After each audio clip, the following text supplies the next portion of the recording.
What's up everyone, welcome to my first official Need for Speed Heat video. We played it for the first time yesterday, legitimately with EA access. We got the game a few days early because of that, and I'm probably going to make a video in the future talking about EA access and why it's really actually worthwhile to get.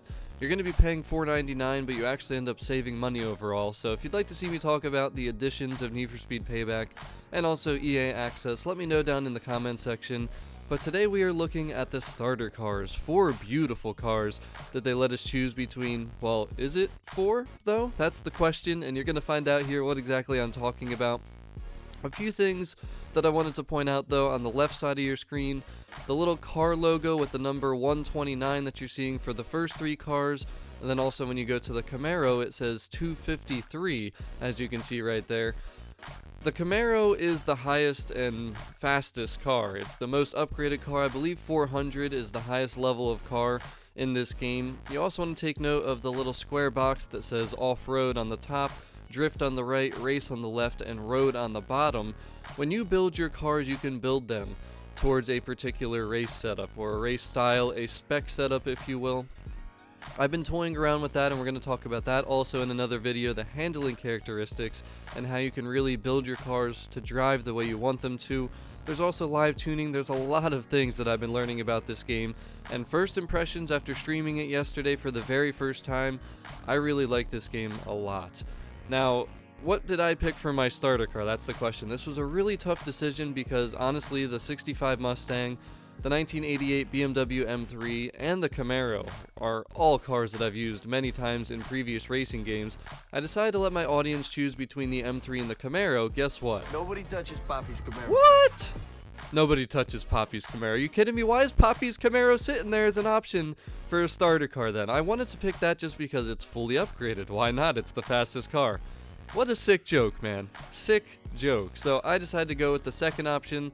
The option the viewers did not pick, my viewers from yesterday, thanks to everyone who tuned in for that stream, the BMW M3.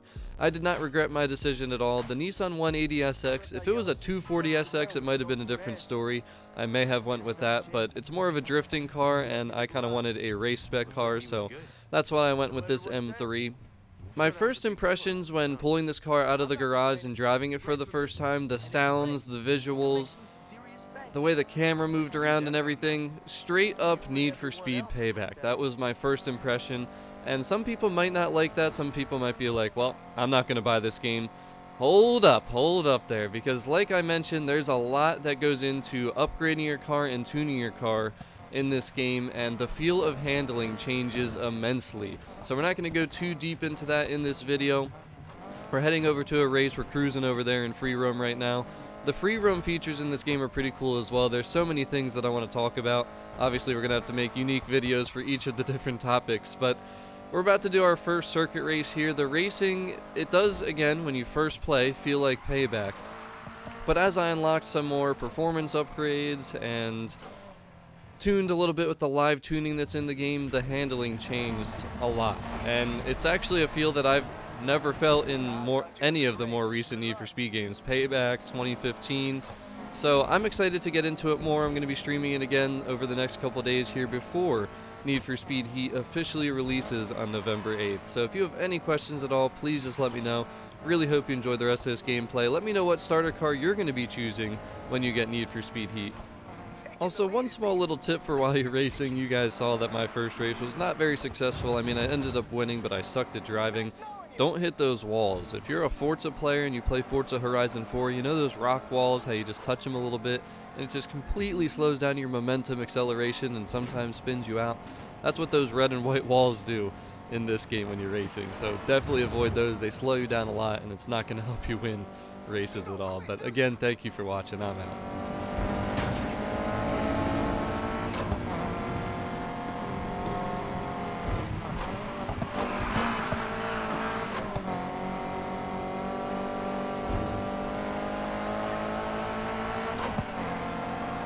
Still back there?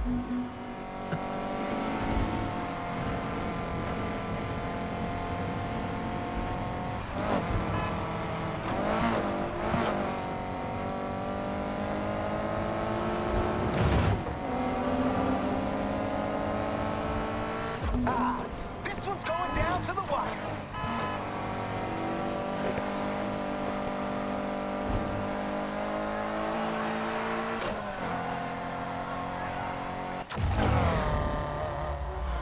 We have a winner.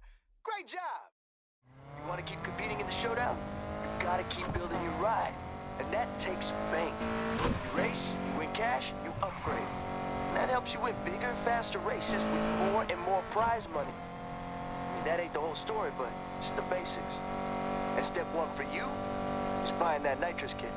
I'll keep that in mind. You buy a car from me, and the aftercare comes as standard. Doesn't matter how great a driver you are. Everyone needs a good mechanic. And that's you, huh? You want to take on Palm City by yourself? Hey, be my guest. Just saying, it's easier when someone's got your back. If you're headed to the parts shop, you might as well swing by the old raceway. It's abandoned now, but that oval saw a lot of action back in the day. Still does sometimes, when no one's looking. How come it closed? I thought this city lived for racing. It all moved out into the street. No need for a raceway when every road's a racetrack.